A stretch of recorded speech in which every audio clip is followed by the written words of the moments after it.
ఐబొమ్మ రవి ఈ మధ్య సోషల్ మీడియాలో బాగా ట్రెండ్ అవుతున్న టాపిక్ ఇది. సో ఈ టాపిక్ మీద చాలామంది వీడియోస్ చేశారు ఆల్రెడీ. నేను కూడా ఈ వీడియో చేయడానికి మెయిన్ రీజన్ ఏంటంటే, నేను ఇన్స్టాగ్రామ్ చూస్తున్నప్పుడు ప్రొడ్యూసర్ కళ్యాణ్ గారు ఐబొమ్మ రవి గారి గురించి ఒక స్టేట్మెంట్ పాస్ చేశారు.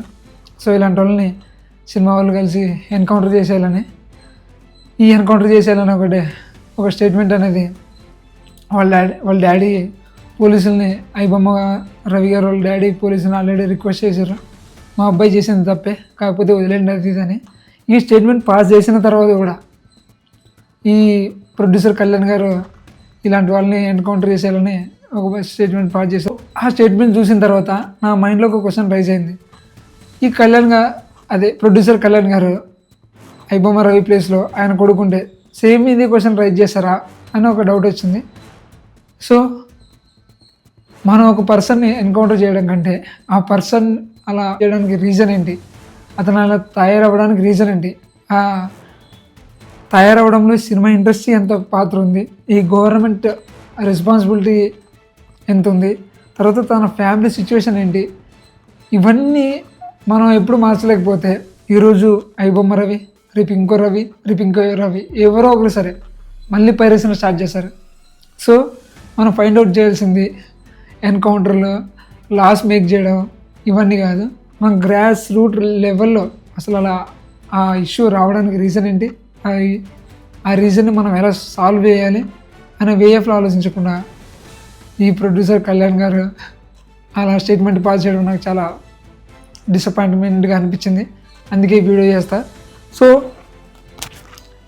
సో ఈ వీడియోలో అసలు ఈ ఐబొమ్మ రవి ఇలా అవ్వడానికి రీజన్ ఏంటి, ఇలాంటి పీపుల్స్ ఈ పైరసీని ఎందుకు ఎంకరేజ్ చేస్తారు, సినిమా టికెట్లు ఇంత రేట్లు ఉన్నా సరే గవర్నమెంట్ దాని మీద ఎందుకు యాక్షన్ తీసుకుంటలేదు. సో ఇవన్నీ మనం ఈ వీడియోలో చూద్దాం. ఫస్ట్ ఆఫ్ ఆల్ మనం ఐబొమ్మ రవిని తీసుకుంటే, ఐబొమ్మ రవి అలా బిహేవ్ చేయడానికి ఒక 3 రీజన్స్ తీసుకుందాం.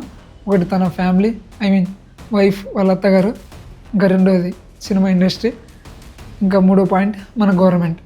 సో ఫస్ట్ ఆఫ్ ఆల్ మనం ఐబొమ్మ రవి ఫ్యామిలీ ఇష్యూ గురించి తర్వాత మాట్లాడుకుందాం. ఇప్పుడు మనం సినిమా ఇండస్ట్రీ గురించి మాట్లాడుకుందాం. ఈ సినిమా ఇండస్ట్రీ వాళ్ళు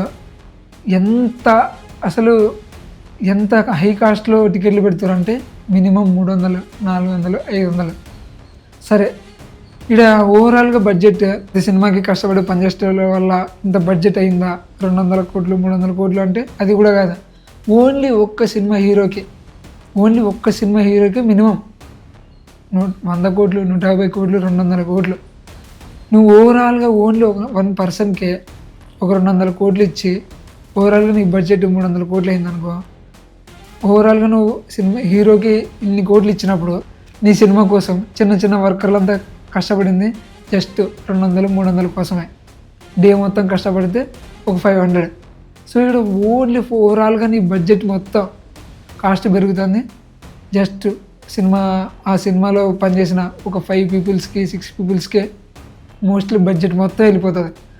ఓవరాల్ బడ్జెట్ని తీసుకొచ్చి థియేటర్ ముందు పెట్టి కాస్ట్ 500 వెళ్ళిపోతుంది. కొన్ని సినిమాలకి అయితే 1000 రూపాయలు, ఈ మధ్యలో 1000 రూపాయల కాస్ట్ పెడితే ఇప్పుడు నాలంటోడు ఒకడు ఉంటాడు, డైలీ నేను పనికి వెళ్తా 300 వస్తుంది. ఈ 300 మీద నా హోల్ ఫ్యామిలీ డిపెండ్ అయి ఉంటుంది. ఇప్పుడు ఇక్కడ సినిమా చూస్తుంది రిచ్ పీపుల్స్, జస్ట్ ఈ హోల్ సినిమాలు చూస్తే జస్ట్ 1% రిచ్ పీపుల్స్. ఓన్లీ మనం తెలుగు ఇండస్ట్రీని, ఓవరాల్ సినిమా ఇండస్ట్రీని చూస్తుంది మొత్తం middle class, lower middle class. వీళ్ళ ఇన్కమ్ ఎంత ఉంటుంది, డైలీ జస్ట్ 300 ఉంటుంది. ఈ 300 ఇన్కమ్ నువ్వు అంత పెద్ద టికెట్ రేట్లు పెడితే ఆడ సినిమాకి వచ్చింది చూస్తాడు. నాలంటోడు ఏం చేస్తాడు, ఇప్పుడు పైరసీలో వీడియో వచ్చిందనుకో, ఆడు కూడా సేమ్ అలానే వెళ్ళి మరి ఈ 300 నా ఫ్యామిలీ మొత్తం బతుకుతుంది వన్ డే, ఈ 300 నేను సినిమా ఎందుకు చూడాలి, జస్ట్ నార్మల్ ప్రింట్ కాపీ వచ్చిందని వాడు ఎంకరేజ్ చేసుకుంటాడు. ఎందుకు, నువ్వు నీ సినిమాకి పెట్టిన టికెట్ కాస్ట్, సరే టికెట్ కాస్ట్ పెట్టావు, నాకు అంత ఖర్చు అయింది, ఎంత ఖర్చు అయింది, నీకోసం పనిచేస్తున్న పీపుల్స్ చిన్న వర్కర్స్కి జస్ట్ 200, 300. నీ ఓవరాల్గా బడ్జెట్ పోతుంది ఎంత, పెద్ద హీరోస్కి 100 కోట్లు 200 కోట్లు, ఏంటి కోట్లు. నేనేమంటున్నా, ఇక్కడ అలా తీసుకోవడం తప్పు కదా అంటున్నా. మరింత హై బడ్జెట్ వాళ్ళకి ఇచ్చి చిన్న పీపుల్స్ మీద రుద్దితే ఇలాంటివి జరుగుతాయి, పైరసీలే జరుగుతాయి. సరే, హీరోస్ మినిమం కష్టపడితే 1 year ఒక సినిమాకి, పెద్ద సినిమాకి అనుకుందాం ఒక 1.5 year అనుకుందాం. అదే 1.5 year ఒక రైతు కష్టపడితే ఎంత వస్తాయి తెలుసా? గొడ్డు గంట దారుణంగా కష్టపడితే నాకు తెలిసి ఆ 1 year కష్టపడినా మినిమం ఒక 30,000 కంటే ఎక్కువ రావు. అది బాగా పంటలు పండితే వస్తాయి, లేకపోతే లేదు. ఏ రోజు కూడా నా ప్రొడక్షన్ ఇంత కాస్ట్ తీసుకోండి, నేను ఇంత అవ్వలేదు, అసలు నాకు అసలు లాభం రావట్లేదు అని ఏ రోజు క్వశ్చన్ అయ్యలేదు. అసలు మన గవర్నమెంట్ కూడా దీని మీద అసలు యాక్షనే తీసుకుంటలేదు, టికెట్ రేట్ల మీద. అది మన పరిస్థితి. ఇంకో స్టేట్మెంట్ చూసా, దిల్రాజు గారు ఏం చెప్పారంటే, ఇంకో 10 రోజులు ఉంటే ఓటీటీ ప్లాట్ఫామ్కి వస్తుంది కదా సినిమా, అప్పుడు చూసేయచ్చు కదా అంట. అది నీకు తెలుసు ఏమని, 10 రోజుల కంటే మన సినిమా ఎక్కువ ఆడదు. ఇప్పట్లో ఎంత పెద్ద సినిమా అయినా సరే 10 రోజుల కంటే ఎక్కువ థియేటర్లో ఆడదు. ఈ 10 రోజుల్లో నువ్వైతే ఎలా మన సంపాదించాలి, థియేటర్లోనే నువ్వు ఎలా ఫీల్ అవుతావో, ఒక సామాన్య వ్యక్తి వాడు కూడా సినిమాకి వెళ్ళి నేను కూడా సినిమాని ఎంజాయ్ చేయాలి, థియేటర్ వే ఆఫ్ ఎక్స్పీరియన్స్ చేయాలని వాడు ఫీల్ అవుతాడు. సో అలాంటి కొత్త సినిమాని చూడాలనుకున్నాడు, ఆడికి 300, 400, 500 టికెట్ పెడితే ఆడు వచ్చేట్ల సినిమా చూస్తాడు. ఆడికి టెన్షన్ ఉంటుంది, నేను రిలీజ్ అయిన వెంటనే సినిమా చూడాలి, నేను కూడా ఒక పెద్ద ఫ్యాన్ అని ఒక ఫీలింగ్ ఉంటుంది. ఆడు థియేటర్కి వచ్చి ఎలా చూస్తాడు? అందుకే ఇక్కడ జరుగుతుంది మెయిన్ రీజన్, ఆడు పైరస్కి వెళ్తాడు. ఇప్పుడు మనం సినిమాని పక్కన పెడితే మనం గవర్నమెంట్ గురించి మాట్లాడుకుందాం. ఐబొమ్మ రవి ఇలా పైరస్ని ఎంకరేజ్ చేయడానికి మెయిన్ రీజన్ అంటే, ఐబొమ్మ రవికి లాట్ ఆఫ్ రిసోర్సెస్ వెళ్ళిపోయినాయి. ఎక్కడి నుంచి? మన ఆన్లైన్ నుంచి, మన యూట్యూబ్ నుంచి అలర్టెడ్ కంటెంట్ అవైలబుల్గా ఉంది. సో దీని మీద మన గవర్నమెంట్ ఎప్పుడు they don't take serious action. ఇప్పుడు ఈ యాక్షన్ కూడా ఎందుకు తీసుకున్నారంటే, పెద్ద ఫిల్మ్ ఇండస్ట్రీ కాబట్టి, వాళ్ళ ప్రాబ్లం కాబట్టి తీసుకున్నారు అంతే. అదే చిన్న పీపుల్స్ ఇప్పుడు దాదాపు ఆన్లైన్లో డిజిటల్ అరెస్ట్ అని నా దాంట్లో ఒక చిన్న షార్ట్ చేశాను. దీనివల్ల ఎంత నష్టం వచ్చిందంటే ఆల్మోస్ట్ 3,000 కోట్లు వచ్చింది. దీని నుంచి ఎంతమంది పీపుల్ సఫర్ అవుతారు? ఇలాంటి ఇష్యూస్ ఏం పట్టించుకోరు. ఇప్పుడు జస్ట్ సింపుల్ ఆపరేటర్ దగ్గర ఇంత నెట్వర్క్ ఉన్నప్పుడు ఆ వెబ్సైట్స్కి పర్మిషన్ ఇచ్చిన గవర్నమెంట్ చాలా ప్రాబ్లమ్స్ని క్రియేట్ చేస్తుంది. మన గవర్నమెంట్ ఆఫీషియల్స్ మొత్తం ఒక స్టేట్మెంట్ పాస్ చేస్తారు ఏమని, మీరు ఏం చేసినా సరే మీ చట్టానికి లోబడి ఉండండి, చట్టాన్ని అతిక్రమించొద్దు. మళ్ళీ వీళ్ళు ఏం చేస్తారంటే మళ్ళీ కొత్త లాని మేక్ చేస్తారు. ఒక పర్సన్ ఒక స్టేట్మెంట్ చెప్పారు, ఆ పర్సన్ పేరు నాకు గుర్తు రావట్లేదు. ఎప్పుడైతే ఒక దేశంలో ఎన్ని తక్కువ చట్టాలు ఉంటాయో ఆ దేశంలో అంత ప్రాస్పరిటీ ఎక్కువ ఉంటుందని అర్థం. సో మనం ఇక్కడ ఫైండ్ చేయాల్సింది, గవర్నమెంట్ అయినా సరే ఎవరైనా సరే, మనం ఎన్ని చట్టాలు చేస్తున్నాం అని కాదు, ఇక్కడ చట్టం చేస్తారంటే ఒక పర్సన్ క్రిమినల్గా మారిన తర్వాత అతన్ని ప్రివెంట్ చేయడానికి చట్టాలు చేస్తారు తప్ప, ఒక పర్సన్ అతను క్రిమినల్గా మారడానికి రీజన్స్ ఏంటి, సో మనం ఎలా వాటిని ప్రివెంట్ చేయాలి ఆ గ్రాస్ రూట్ లెవెల్లో అని గవర్నమెంట్ ఎప్పటికీ ట్రై చేయట్లా.